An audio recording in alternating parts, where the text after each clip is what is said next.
सबको जय यीशु की। प्रभु यीशु क्रिस्त में प्यारे भाइयों बहनों, Sunday password to the word इस शीर्षक के अंतर्गत प्रति इतवार के पूजन पद्धति में भाग लेते हुए प्रभु का वचन सुनने के लिए, समझने के लिए, उन वचनों के अनुसार जीवन बिताने की कृपा, शक्ति, सामर्थ्य मांगने के लिए मैं आप सभी लोगों का हार्दिक स्वागत करता हूं। हम लोग आज के दिन में सामान्य काल के 14वें इतवार के पूजन पद्धति में भाग लेने की तैयारी कर रहे हैं, या भाग ले रहे हैं, या भाग लेने वाले हैं। और आज के दिन में मुख्य रूप से प्रभु का वचन पर हम लोग मनन चिंतन करें सुसमाचार को लेकर। सुसमाचार बहुत ही छोटा सा प्रसंग है। संत मार्कुस के द्वारा रचित सुसमाचार अध्याय 6 पद संख्या 1 से 6 का प्रसंग है। बहुत ही छोटा प्रसंग है। इसी प्रसंग को लेकर हम लोग आज के दिन में मनन चिंतन करेंगे, प्रभु का वचन समझेंगे और प्रभु के वचनों को समझते हुए प्रभु में आनंद मनाएंगे, प्रभु में आगे बढ़ेंगे। आध्यात्मिक जीवन में बल हासिल करते हुए हम आध्यात्मिक तरक्की करने का प्रयास करेंगे। तो आज के सुसमाचार में से पहला बिंदु है मनन चिंतन करने के लिए यहाँ पर दिया है। वहां से विदा होकर ईसा अपने शिष्यों के साथ अपने नगर आए। और पहला शब्द यहाँ पर दिया है, जब विश्राम दिवस आया तो वे सभागृह में शिक्षा देने लगे। तो पहला शब्द है मनन चिंतन करने के लिए विश्राम दिवस। विश्राम दिवस को लेकर आज हम मनन चिंतन करेंगे। यह विश्राम दिवस क्या है? विश्राम दिवस साबत का दिवस है। प्रभु साबत के दिन सभागृह गए। विश्राम दिवस अर्थात आज के इस परिवेश में हम लोग समझ सकते हैं इतवार का दिन प्रभु का ठहराया हुआ दिन, प्रभु को अर्पित दिन, प्रभु वचन सुनने के लिए बलिदान चढ़ाने का दिन है, प्रभु की शिक्षा ग्रहण करने का दिन है। यह है इतवार। और यह इतवार यानी कि साबत का दिन पिता परमेश्वर ने ठहराया है और उसने यह नियम बनाया है कि सभी लोग इस इतवार के दिन में पवित्र रखेंगे और उस ईश्वर के उपस्थिति में जीने का प्रयास करेंगे, उस ईश्वर को याद करेंगे, उसकी तारीफ करेंगे, उसका धन्यवाद करेंगे। तो बहुत बार हम लोग क्या करते हैं, इतवार के या साबत के दिन के महत्व को या उसके सेक्रेडनेस को, महानता को और महत्व को दोनों हम लोग भूल जाते हैं। छोटे छोटे कार्यों को लेकर, छोटी छोटी बातों को लेकर हम लोग बड़े आसानी से साबत के दिन के हमारी जिम्मेदारी को हम लोग त्याग देते हैं, हमारे कर्तव्यों को हम लोग भूल जाते हैं और हम लोग कहीं बार ईश्वर को याद भी नहीं करते, मिस्सा बलिदान में नहीं जाते, प्रार्थना नहीं करते, बाइबल नहीं पढ़ते। तो प्रभु हमें आज के सुसमाचार के द्वारा बताता है, जब प्रभु यीशु मसीह स्वयं विश्राम के दिन मंदिर जाता है, यानी कि हम सबों के लिए प्रभु यही शिक्षा देता है, हर विश्राम के दिन यानी कि हर साबत के दिन, हर इतवार के दिन हम लोग प्रभु के मंदिर जाएं, प्रभु को धन्यवाद दें, पूरे सप्ताह के लिए प्रभु से बल और ताकत मांगें और प्रभु के सारे उपकारों के लिए प्रभु को धन्यवाद देते हुए समय बिताएं। और इस प्रकार से इतवार का दिन को पवित्र रखने के लिए, उसकी महानता को मानने के लिए प्रभु अपने वचनों के द्वारा हमें बुलाता है। नबी इसायास का ग्रंथ अध्याय 58 पद संख्या 13 और 14 में प्रभु का वचन कहता है, यदि तुम विश्राम दिवस का नियम भंग करना छोड़ दोगे और उस पावन दिवस को कारोबार नहीं करोगे, यदि तुम उसे आनंद का दिन, प्रभु को अर्पित तथा प्रिय दिवस समझोगे, यदि उसके आदर में यात्रा पर नहीं जाओगे, अपना कारोबार नहीं करोगे और निरर्थक बातें और कामकाज में नहीं लगोगे, तो प्रभु तुम्हें आनंद प्रदान करेगा, तुम्हें तृप्त करेगा और प्रभु तुम्हें आशीष और बरकतों से भर देगा। बहुत बार हम लोगों को आशीष और बरकत इसलिए नहीं मिलती, हम प्रभु के विश्राम के दिवस का नियम को तोड़ते हैं, उल्लंघन करते हैं। इसलिए इस बात को हम समझें, इसका पालन करना सीखें, प्रभु से कृपा मांगें। दूसरी बात है आज के दिन में मनन चिंतन करने के लिए, यहाँ पर लिखा है, विश्राम दिवस आया तो वे सभागृह में शिक्षा देने लगे। लोग वचन सुन रहे थे, प्रभु शिक्षा दे रहे थे, लोग सुन रहे थे लेकिन ग्रहण नहीं कर रहे थे, क्योंकि उनका ध्यान वचन पर नहीं था।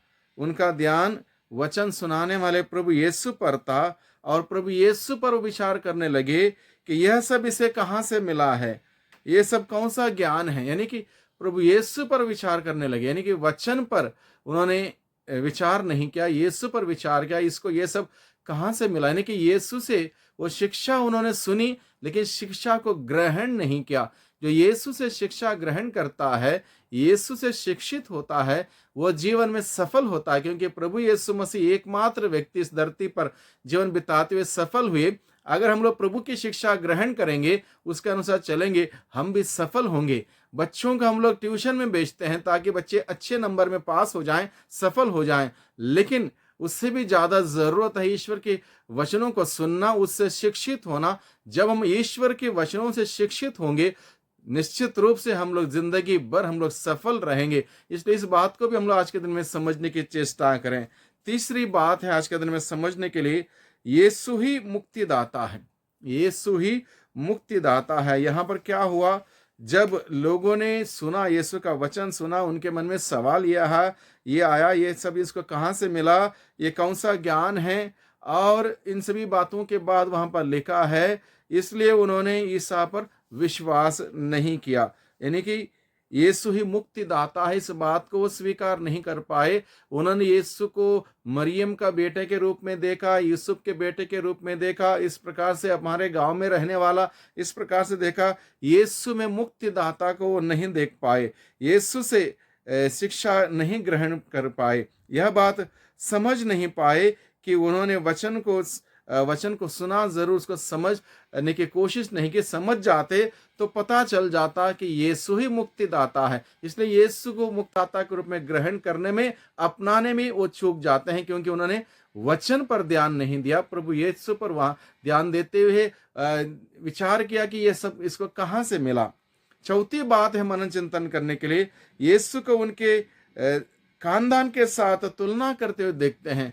यीशु को उनके खानदान के साथ तुलना करते हुए देखते हैं। यह बढ़ाई का बेटा है, इसके भाई हमारे साथ रहते हैं, इसकी बहनें हमारे साथ रहते हैं। ये सब उनके खानदान के साथ तुलना करते हुए देखते हैं। यानी कि बहुत बार हमारे साथ भी ऐसा हो सकता है, कोई एक बायस आइडियाज हमारे मन में किसी को लेकर, किसी के बारे में हम सोचते हैं, अरे इसके बारे में मैं जानता हूँ, ये उधर का है, ये इधर का है, ये तो ऐसा ही है, ये वैसा ही है। इस प्रकार के धारणा लेकर हम चलेंगे, हम सच्चाई को नहीं जान पाएंगे, सच्चाई को नहीं ग्रहण कर पाएंगे। और यही बात हुई यही बात हुई प्रभु यीशु जब अपने गृह नगरी गए, वहां के लोगों ने अपने यीशु को अपने खानदान के साथ जोड़ के देखा, ये तो हमारे बीच का है, कहाँ से ये सब इसको मिला। इन सभी बातों पर उनका ध्यान था, इसलिए प्रभु की असली शिक्षा वो ग्रहण नहीं कर पाए। चौथी बात है, प्रभु यीशु में विश्वास उन्होंने नहीं किया। प्रभु यीशु में विश्वास नहीं किया। कितनी बड़ी गलती इनकी देखिए, यीशु में विश्वास नहीं करना। हम लोग पढ़ते हैं प्रेरित चरित अध्याय 16 पद 31 में, जहां कारापाल पौलुस से पूछता है, सज्जनों मुक्ति प्राप्त करने के लिए मुझे क्या करना चाहिए? वहां पर पौलुस उत्तर देता है, आप प्रभु यीशु में विश्वास कीजिए तो आपको और आपके परिवार को मुक्ति प्राप्त होगी। हम लोग पढ़ते हैं यूहन्ना के सुसमाचार अध्याय 3 पद 16 में, ईश्वर ने संसार से इतना प्यार किया कि उसने उसके लिए अपने एकलौते पुत्र को अर्पित कर दिया, जिससे जो कोई भी उसमें विश्वास करे उसका सर्वनाश ना हो बल्कि उसे अनंत जीवन मिले। यानी कि यीशु में विश्वास करने का मतलब अनंत जीवन प्राप्त करना, यीशु में विश्वास करने का मतलब स्वर्ग को प्राप्त करना, यीशु में विश्वास करने का मतलब मुक्ति प्राप्त करना, यीशु में विश्वास करने का मतलब जीवन को पाना। यीशु में विश्वास नहीं करने का मतलब बर्बादी की ओर जाना, बर्बादी की ओर जाना, अनंत काल की आग में जाना। इसलिए ये प्रभु यीशु के गृह नगरी के लोग प्रभु पर विश्वास नहीं करने से बहुत बड़ी भूल कर बैठते हैं।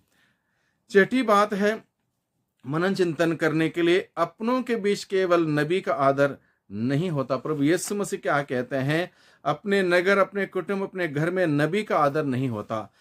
अपनों के बीच केवल नबी का आदर नहीं होता, यानी कि बाकी सभी लोगों का आदर होगा, अपनों के बीच बाकी सभी प्रकार के लोगों का आदर होगा, केवल नबी का आदर नहीं होता। इसलिए नहीं होता क्योंकि नबी ईश्वर का कार्य करता है, मनुष्य की योजना के अनुसार नबी नहीं चलता है।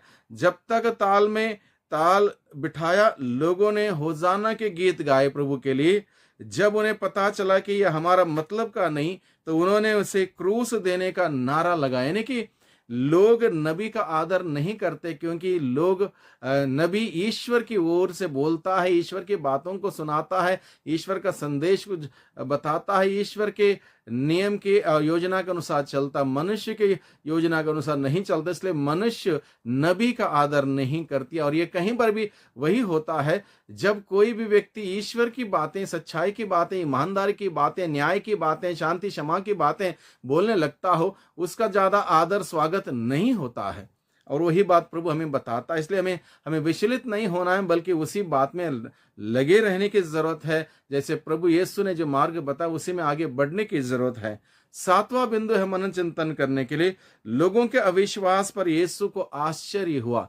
लोगों के अविश्वास पर प्रभु यीशु को आश्चर्य हुआ। आश्चर्य क्यों हुआ? आश्चर्य होने का तात्पर्य यहां पर यह है कि लोग मनुष्यों के बातों पर आसानी से विश्वास करते हैं।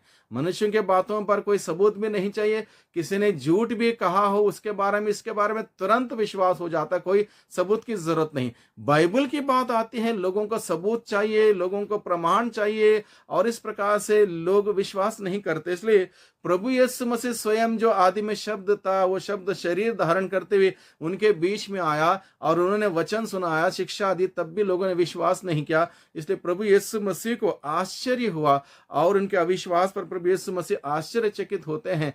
हम लोगों को भी प्रभु यही संदेश देता है कि हम सभी बहुत बार लोगों की बातों पर, उसकी इसकी बातों पर विश्वास करते हैं, प्रभु की बातों पर विश्वास नहीं करते। आज के दिन में प्रभु हमें बुलाता है, हम प्रभु की बातों को सुने, विश्वास करें, ग्रहण करें, उसके अनुसार चलने का शक्ति सामर्थ्य मांगे, कृपा मांगे और प्रभु के नजदीक जाएं। प्रभु ही हमारा उद्धार करता है, प्रभु ही हमारा मुक्तिदाता है, प्रभु में हमारा जीवन है, प्रभु में हमारा कल्याण है। प्रभु के बगैर हम कुछ भी नहीं है, कुछ भी नहीं कर सकते। उस प्रभु पर अपना ध्यान केंद्रित करते हुए सुंदर जीवन बिताने की शक्ति सामर्थ्य मांगे। आज के दिन में आप सभी लोगों को प्रभु की बहुतायत की आशीष मिले, बरकत मिले, अपने कामकाज में, मेहनत, परिश्रम में प्रभु की आशीष बने रहे। प्रभु के सानिध्य में हम सभी आगे बढ़ें और वही प्रभु हम सबों का आनंद और खुशियां प्रदान करें। सबको धन्यवाद, सबको जय यीशु की।